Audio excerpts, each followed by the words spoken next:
never give up. I never give up. I never give up. Turn around. Hi guys, welcome back to my Steps to Sobriety, my show on YouTube and as a podcast with me, your host, Stephan, Neff. Another fantastic day for an interview.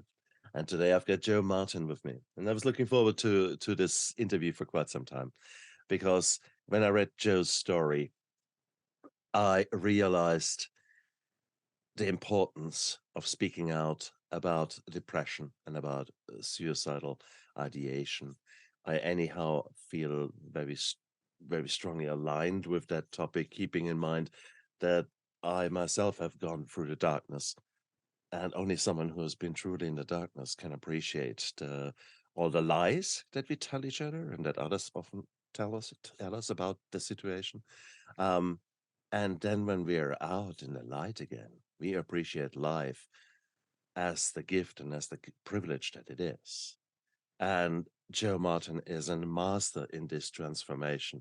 So I can't wait to compare notes with you, Joe. Welcome to my show. Oh man, I'm so excited to be here. I really appreciate what you do because there's so many people and so many stories that you share that, hey, that person got through that. I can get through whatever I'm going through as well. And people you didn't used to talk about that stuff, right? And you're bringing it out into the light. I mean, it's right in your title, right? So I really appreciate the opportunity to be here, and I love what you do. Thank you so much. And into the light, that's exactly our topic, isn't it? Because when I was in my darkness, bloody hell, I couldn't see a way out. And all the lies that are told to me, for goodness gracious. And it often makes me angry about all that when I look back at it. Yet, had I not been there, I would not be the man that I am today. But I mean, how did your story start? Well, how was your childhood? Were you a happy-go-lucky boy, or? Oh yeah.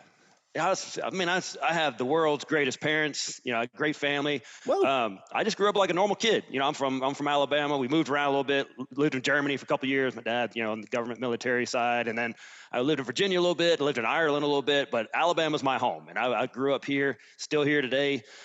Grew up like a normal kid, for the most part, shy, kind of real, wanted to stay behind everything. And then I got into sports. Sports kind of changed my life. I kind of found my niche in sports. Played American football was my sport.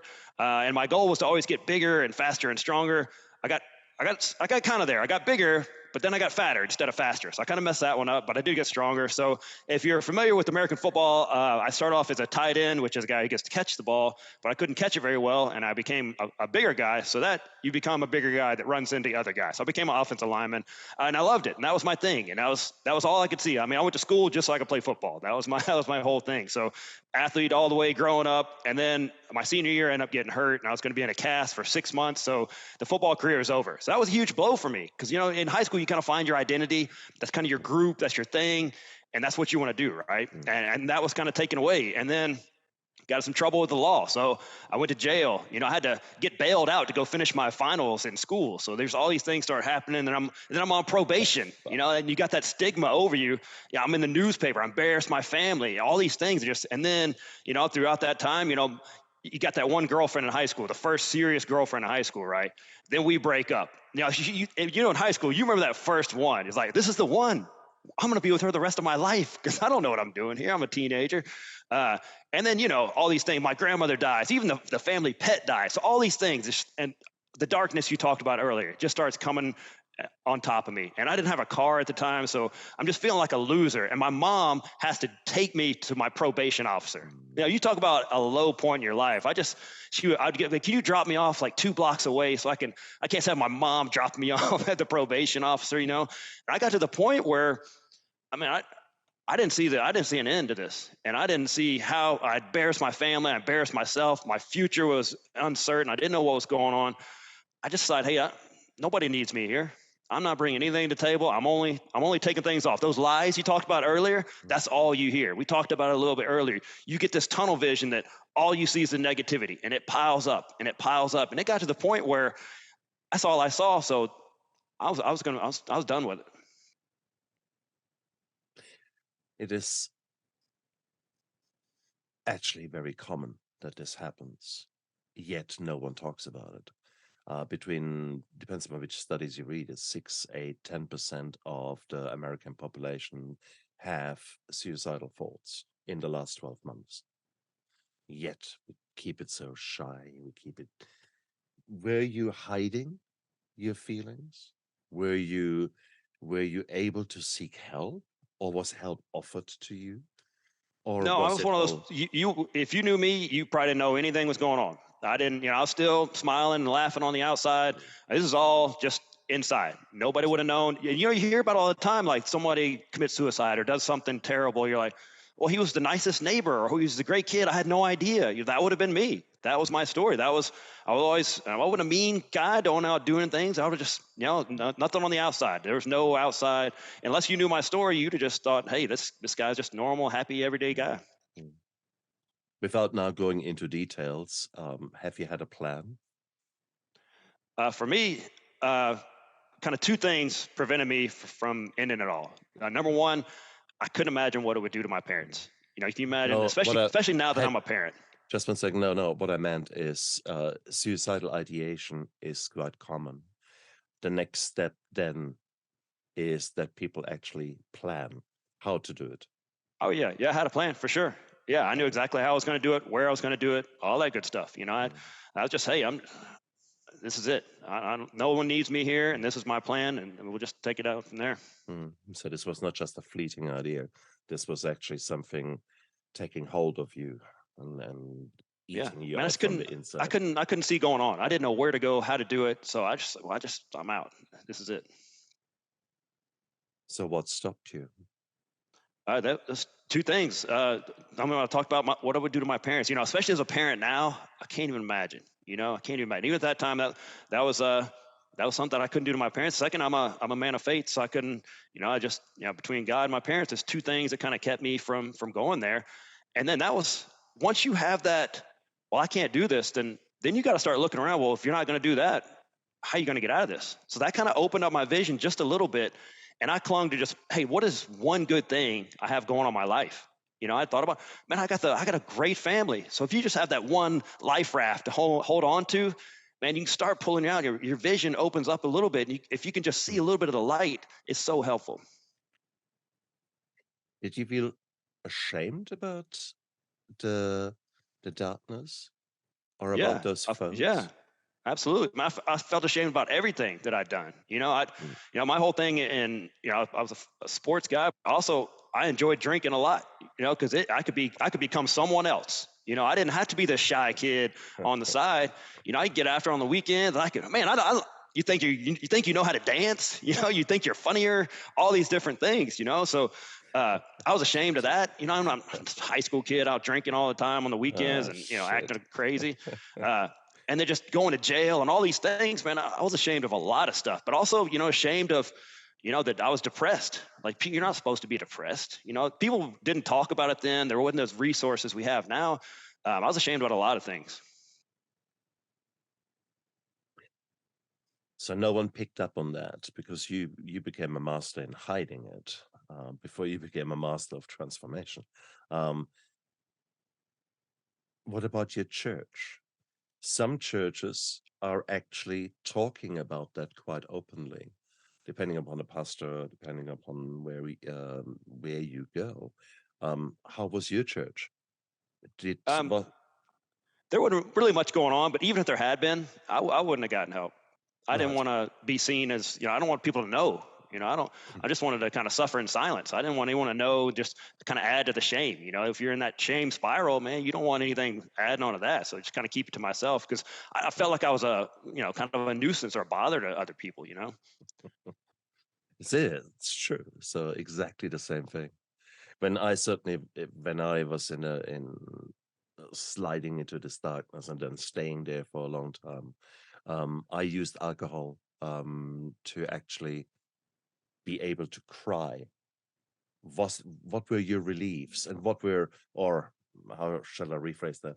Um, what role did alcohol play around that time when Yeah, it you was a were at crutch, your worst? like anything else. When I started feeling real down, I can go disappear for a little bit into these a few beers or something like that. I can disappear into these. I don't have to feel like this right now. At least for a little bit, I can have those just out of the way. And then I don't have to have dreams tonight. You know, if I drink enough, I don't have to have these bad dreams I'm having. So it was kind of a two-edged sword there, that I could become somebody else for a little while, and then I just go pass out at night and not have to worry about, have these dreams of what I've done to my life. Very good. It's interesting because at the same token here, you're trying to pretend. Were you already in the fitness industry then? Or No, I was what? actually overweight. I was overweight, and that was also a reminder that every day I got up and looked up, and I had more weight on me that I wanted to. That was a visual reminder that I'm not where I want to be. You're Because a I was, failure. And 50, 60 pounds overweight. And that's just another thing that I felt a failure at. That when I played football, it was fine. It was great. You need that stuff to run into the other big guys. But now I'm not playing football. I don't. And then I got all this extra weight, and I'm just sitting around. I'm in a cast. That was another thing. I'm in a cast from my thumb all the way past my elbow. So I'm walking around like I'm hitchhiking everywhere I go. That's just another thing to add into the fire. In 6 months, a long time to be in a cast. So the sports career was over, and I still got all this weight. And that's just every morning I wake up and I see this guy, this overweight, face is all puffy, and just another reminder: you're not who you're supposed to be. And I applaud you for your honesty, because it is actually so common out there. And we know anyhow with modern society, unfortunately, the amount of or the incidence of anxiety disorder in normal quotation mark young women is through the roof. Like 1 in 5 gets a full official diagnosis, and there is that undercurrent. But then if you are uncertain about yourself because all these bloody hormones and all these bloody changes are happening in life, and then you suddenly get thrown all these traumas, essentially, for lack of a better word, all these challenges in life, then wow, this is that's a big shit sandwich to eat For sure. And you had it there with just more shit on top of it. Yay. Yeah. man. So in my case, I didn't follow through because I couldn't figure out how to make it look like an accident. I think wow. that was the only thing, because I was there. I wanted to look after my family, at least financially, because I considered myself the worst dad ever, the worst husband ever, the worst. Just all these lies that we are telling each Right. other. The lies. For sure. Oh God, man. So what changed, man? Where came the point, or which person walked into your life to actually start making you see the light? Who was that little candle who hopefully then became a big torch and then a big freaking beam of light? For me, man, the one thing I clung to is, hey, I looked at how supportive my family had always been my whole life, and I just, hey, if I got that, then I can figure out the rest. But before, I didn't think about it. They'd been there. Nobody came in. They were there the whole time. I just couldn't see them because I was so stuck in what I was doing. But I knew that, hey, I was 18 years old at this point. At that point, I got my whole life ahead of me. I don't realize that, though. I think my life is over at 18 because it's not going like I thought it would. Like we never, when you're 18, you're so dramatic. The brain's not fully formed till you're 25. You don't know what you're doing. Exactly. I mean, I'm 45 now. Sometimes I have my doubts, but you go into there and all you're thinking about is, well, I don't know what I'm doing. But then if you can just look at one little thing you have in your life and start building on that. But let's just look at my family. That's where I looked, and I clung to that. And they've always been so supportive. Like I said, I have the greatest parents in the world, and they would do anything for me. And once I realized that, then maybe I can do something with my life. Beautiful. But you were still in your cast, and you were still overweight. Oh yeah. So yes. Yeah. So what were the first steps? What was for me? I started to losing weight. That's the thing I was going to do. That maybe if I can get the visual part, maybe I can start working on the rest as well. So I started losing weight. The very first thing I did, if you're into losing weight, I started reading food labels. I realized that you can know exactly what you're putting in your body. Just start there. And then I'd say, hey, well, no wonder, I'm eating all these. And I had been eating more on purpose to try to become that bigger person for the sport. Sure. But then I started looking at what am I putting into my body, and wow, once you kind of get it in black and white, wow, that's terrible. You start kind of tracking what you're eating. Man, when you're on autopilot, you may be eating Oreos for breakfast and you don't even think about it because that's what you do. But then you get some fresh eyes on it and wow, maybe I should actually pay attention to what I'm doing over here. Because so many of us live our lives on autopilot. If you can start tracking it, then you know what they say, what gets measured gets managed. So if you start measuring and thinking about things that you're doing, then you can fix it. And together with that, there is another saying that goes, if your life is worthwhile living, then it's worthwhile recording. So Right. actually write these things down and For sure. compare them.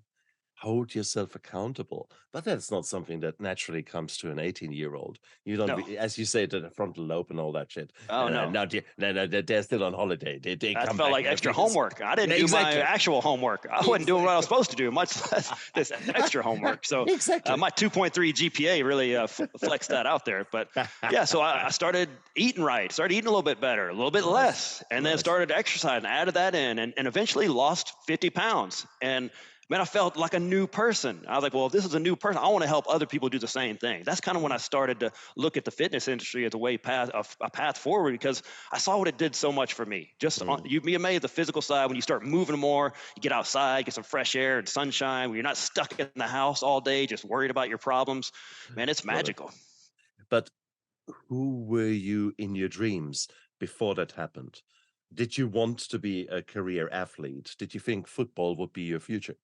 I thought it was. Yeah. I thought if nothing else, I'm going to play in college, get my school paid for, all that. That was my path forward. Because, man, I just loved it. And I lived and breathed it. Just be around your teammates and playing on Friday nights in high school. So that was my path. I thought that was going to be my path. Nice. Cool. Wow.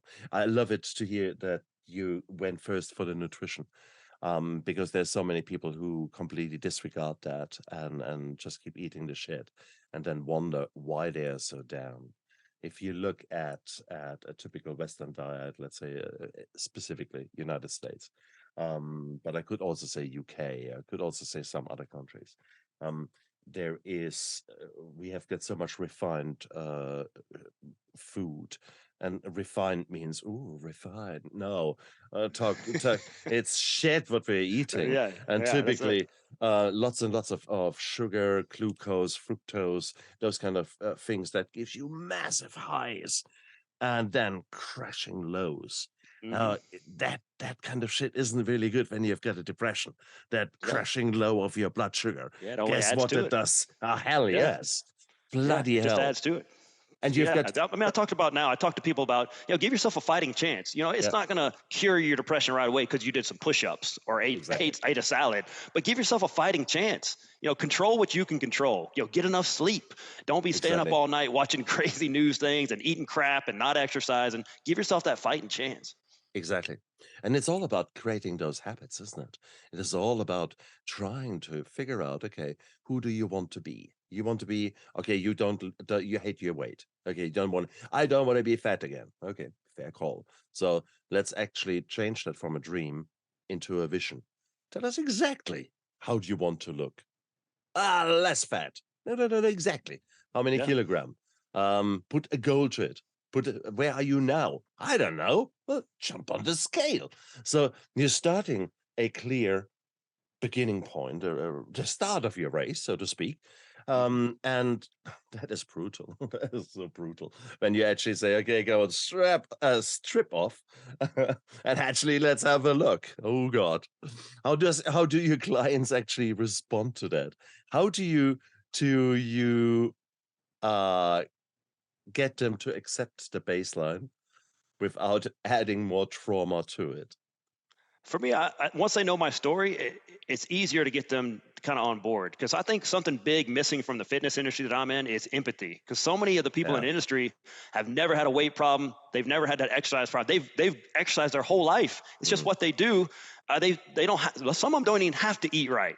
They just look a certain way because they've got better genetics than some of us. And then they expect that should have the same genetics right away. So starting with empathy is a huge thing. And I train women. That's what the industry I got into. If I come in there and tell them, just eat less and start exercising, it'll fix everything. That's not the way the world works. And I train, a lot of them are 50 and up. There's some hormones in there, young fellas, that can change some things that you got to understand in the total package. So just getting to understand the full package. So my whole thing is, I talk about the other 165. So if you're working out 3 hours a week, What are you doing in the other 165 hours that can accentuate or undo everything you're doing? Oh, You know, I talk about, beautiful. stress Beautiful. management and eating right and sleeping and how are your Exactly. hormones. These type of things are so important. Oh, beautiful to put it actually in figures like that. Love it. Love it. Because that's really it. And if you look even at your energy expenditure, you have got 70% of all the energy that is expended is your basic metabolic rate. That Yeah. is what sort of just happens. And then you have got your life on top of it. And then you've got a bit of exercise on top of Yeah, that. that's it. And so we are focusing on that rather than focusing on down there. And that is such a pitfall. Oh, Yeah. wow. Yeah, so So if you're looking at pure weight loss, you got to eat right. Because you think about how fast you could eat 500 calories versus an hour of intense exercise. Which yeah. one's going to happen faster, right? So I had a client years ago that she was exercising really hard. She showed up. We had class. It met 5 days a week. She was there every day, 4 weeks straight, and didn't lose any weight. So she was upset, and I was talking to her, and then I was like, well, all right, let's go through your day. Like, what do you do after class? She was going to McDonald's every day after class. And then, because we talked about her, just that autopilot of this is just what I do. Don't even think about it. I go to class, go to McDonald's, and that's just what I do. Because, she's in a rush. She's got to get home, got to get kids off to school, got herself off to work. And that's just what she did. She go through the Oh, drive-through. Hey, let's start here. We talked about habits. Maybe you can't do that. Maybe you could just go there twice this week instead of 5 days. Could we do that? Could we start there? Maybe 3. But you got to meet people where they are. I can tell you all day, you shouldn't be eating McDonald's.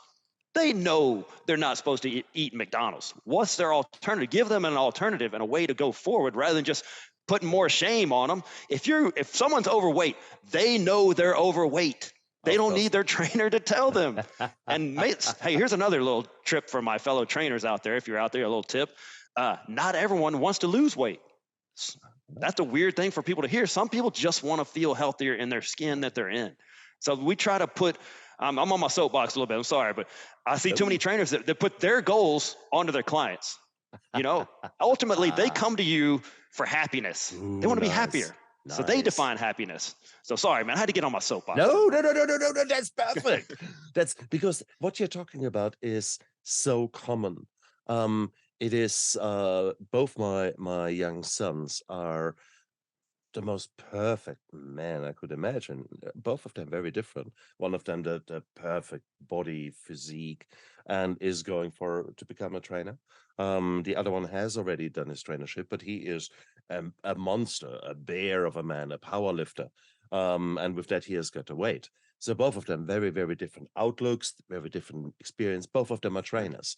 Both of them come with the initial, oh yeah, you need to eat less and do more, and it's that kind of that attitude.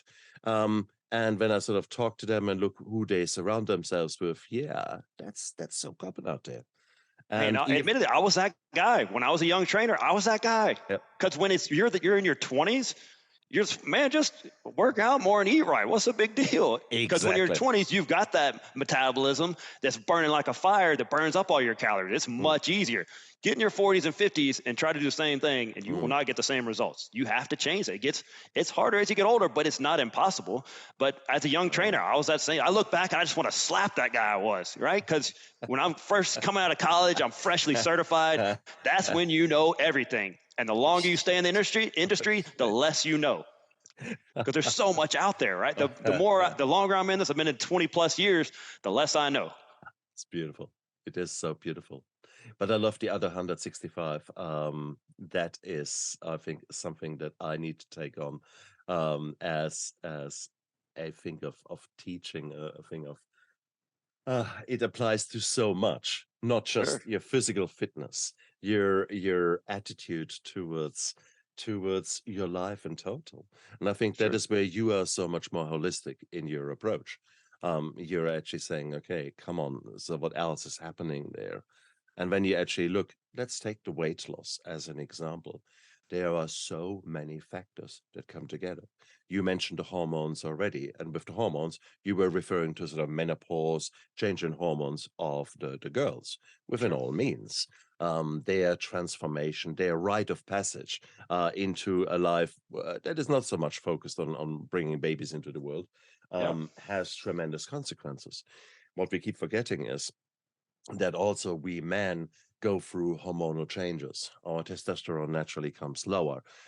We maybe have eaten crap all our lives, and all that crap maybe had actually a lot of estrogen in there. You might as well take an anti-baby pill, just the wrong one, Right. basically, for you. And you have got all that to deal with. And even talk hormones, being obese, being fat. And actually, this is not just weight you carry, like dead weight that we call it. No, it's not dead at all. It's highly active. It's a very endocrine, it's a very hormonal tissue that we only begin to appreciate nowadays. It's also a very inflammatory tissue. And there you are, you're obese, you try now to go out there, do something. And then, of course, you overdo it a bit, you've got an injury, plus already ongoing inflammation that is going. By Right. the time you've blinked, there was an injury there. And that can be after the first training. How do you That's a prevent great that? point, because some people think about, say you did a squat and you hurt your back. You're like, well, I must not be doing the squats right or something. But then you track it back and you're coming in there, you're red line to the max, stressed out. You haven't slept good. You've been eating junk. And then you go in there and you're trying to do these weights that probably you do all the time. And then all of a sudden you've got an injury. You absolutely nailed it. You've got all this inflammation in your body. Your body's not ready for it. You think you blame the exercise that happened, but it's the other 165 comes into play again that, hey, your body was not ready to do this. Indeed. So good. So how do you do that? Because obviously someone comes to you, I want to feel better, or most often they come with, I want to lose weight. Yeah. Okay, come on, let's go. You're a trainer, get me into the physical exercise. But in reality, it probably takes you 4 weeks, 6 weeks to establish habits around the food, around your life, around that. And that's a slow period. I Yeah. can very quickly get someone to lose weight. Come on, we two go on a fast now. Come on, yes, let's drop the kilos. If you want 10 kilogram off, cool. We fast together 2 weeks. I'll show you how to do it. Boom, end of the story. Yeah. And then yo-yo back up because you have not done Yeah. any other change. So Yeah. how do you sell that to someone? That actually, It this can be is a tough sell, because we live in a microwave society, right? We want 10 pounds off like that. We want it Exactly. off right now. If I tell people, if you were trying to lose 20 pounds in a week, I'm not the guy for you. This isn't The Biggest Loser. I'm trying to do this a sustainable way that you're going to lose this weight and keep it off. I don't care if you Absolutely. lose weight. If it comes right back on, that's terrible. This yo-yo dieting you talked about is so bad for your body. I try to help them establish a way that's sustainable. They actually enjoy eating their food. It's not miserable, because if you lose weight and you're miserable, what are we doing here, right? Exactly. So find a way that not only it's sustainable, they enjoy it, and they're getting results. That's kind of the three things you look for.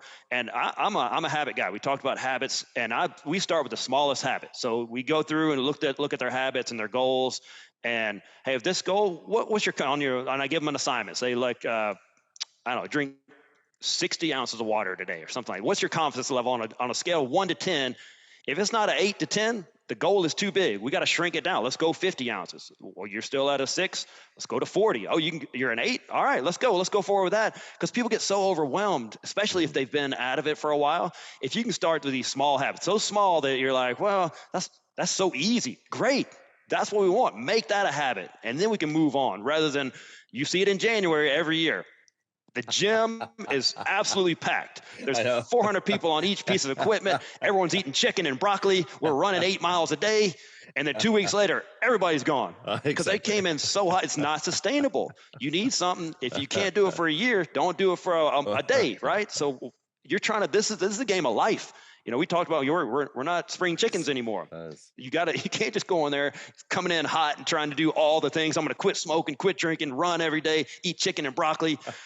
That's miserable. And then, well, I can't keep this up. And then guess what? You quit everything, rather than, hey, maybe I'll just start with this one habit, and then the next habit, and then we move on from there. That's the way the mind works. I don't know if you're familiar with Dave Ramsey. He's a financial guy. So he talks about getting rid of debt, and he doesn't start with a student loan payment that's $100,000. He wants you to pay off the $500 credit card, because then you get a little success. You pay $500 down on $100,000, it's a drop in the bucket. But if you knock out one of the debts you got, like, oh, I'm getting somewhere. I can see something going on here. That's the same thing. For a week, I drank 60 ounces of water. Awesome. Let's go to 64 or 70, whatever it is. just you throwing those out as habits. But we get so overwhelmed. Just do those habits and then add on, snowball them as you Absolutely. go. And that's the power of it.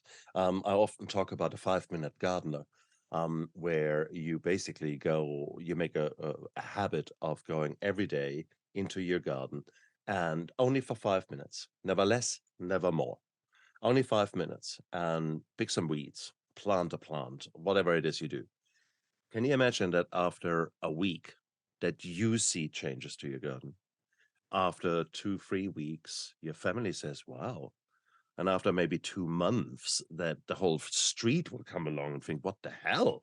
And these are only 5 minutes, but you put them in consistently. And it's that kind of thing. If you were to do the same 5 minutes every day, put that into a relationship, 5 minutes of dedicated listening to your significant other. Do you think that after maybe a week, this other person would feel actually quite nice and feel supported, etc.? And that That's after a awesome. month, your relationship will be wow. And so it's that 5-minute gardener. If we can That's perfect. if we can do that in our life equally with exercise, with nutrition, with those kind of things, don't take the huge steps. Take a tiny step, but stick with it. That's it. Uh, And then people have this kind of misconception about motivation. They're like, mm, "Wow, I'm just not motivated to insert whatever you want." Well, guess what? I got some bad news for you. The magic motivation fairy is not coming. They're not going to sprinkle a little dust on you when you wake up and you're going, "Oh man, let's go do some squats today or run, whatever it that's is." right. It's not going to happen. Like I've been working out a long time. I still days like I don't feel like. Guess what? You're not going to feel like it. It doesn't matter if you feel like it. Here's what people call it. Action comes before motivation. Yeah. It's not the other way around. You're not going to be motivated to act. Yes. You got to do the action. So you talk Yes. about the 5 minutes. That's perfect. Sometimes I tell people, if you can't get your workout, could you do your 5 minute warm up? Just start there. And if nothing else, you did that 5 minute warm up. But I think you'll find if you do that warm up, all of a sudden you're doing the full workout. And then you can apply that to anything in life. But do those Exactly. small action steps. Go the garden. That's I'm going to steal that, by the way. I'll give you credit, but that's great. If you can just go out there, because if you think about, oh man, I got to go plant everything and do all these weeding, and I'm gonna be out there for hours. You don't want to do that, but Uh-huh. I can go out there 5 minutes. I could do that. That's that small habit. You can talk. You can see yourself doing that. That's a great thing. Exactly. And I think that is what helped me. And when I get lost, and when I get frustrated, and when I go back to heading towards a dark time in my life, often enough there's shit happening out there that I get so distracted and so focused on all the wrong things, and I stop looking after myself. And that's when I feel my mood going Yeah. easily down. I feel that And too. I feel that kind of that darkness coming in. It still happens to this day, even though mm, my life is much better and I have a great life. It still comes in. You feel like there's a cloud on your head, and you just mm, mm. things just aren't good. Then I look back. Well, what have I been doing? Oh, well, I haven't slept more than 5 hours in a couple weeks. I've been eating fast food a lot. I'm not moving as much as I normally do. Oh, it makes sense now. Like I said, it's not a cure for depression. It's not a cure for everything in your life. But man, you Yeah. sure do get a better fighting chance. So true, so true. And when you talk sobriety and when you talk alcohol is specifically and the triggers, we get taught halt, HALT, halt in German, which means stop. So it actually is very appropriate. And Yeah. for me, it was always so true. Hungry, angry, lonely, tired. These Oh were yeah. the four pressures, or the four buttons. If I pressed 3 out of them, I could imagine a drink. Press all 4 out of them at the same time. Oh boy, I could see that drink in my hand. I could taste it. I could see the condensation on the outside of the glass. That was what it did to my body. And that was when Yeah. it came to sobriety. Later on, I mean, I haven't drunken, I've not relapsed for 8, 9 years now. But those same things hold true for so many other things. So I, Yeah. I always say you either work on your relapse or you work on your happiness. And Wow. Yeah. by putting it like that, you work on your happiness. That's really where I want to go. So it doesn't matter if alcohol played a role in your life or not. The darkness is there in 1 in 3 of us over our lifetime. 1 in 3 of us will be exactly in the place that you and I have been. Sure. So let's normalize that. Number one, let's talk about it. Recognize your feelings, recognize your emotions, recognize that things are not right.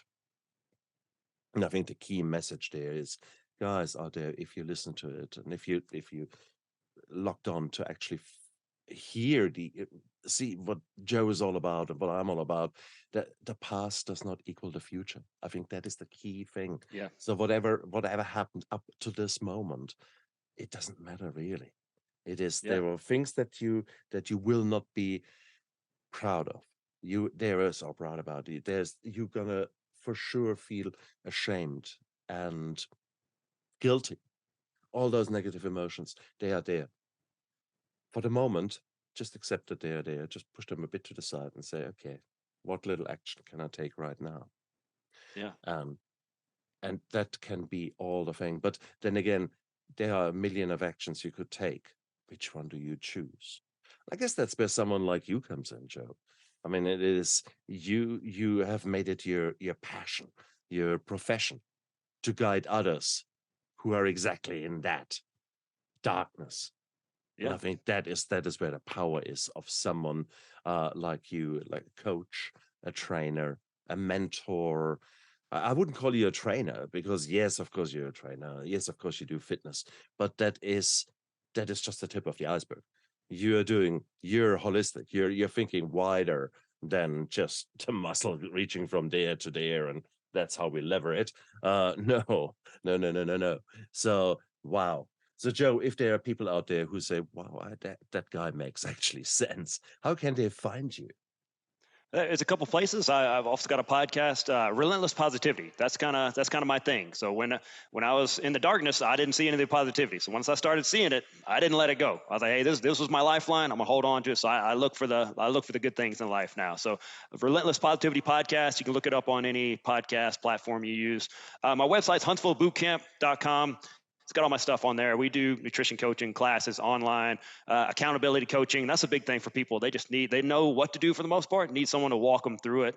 You can find that on there. My email, if anyone's out there, if you just want to talk, you need some advice, something like that, huntsvillebootcamp@gmail.com. I love helping people. That's what I live for. I get up at 4:00 every morning. I know you're an early riser as well. And people are like, doesn't that get old? Yes, it does. But every morning I wake up, I can change someone's life. That's a job I've got, that I can change someone's life every day I get up. So I mean, that's better than a cup of coffee right there. So if you just have a question, or if you're struggling right now, please reach out. If my story sounds similar to something you went through, huntsvillebootcamp@gmail, send me a message. Let's just talk about it. And guys, look down there into the description of the YouTube video and of the podcast, because you've got all of Joe's information down there.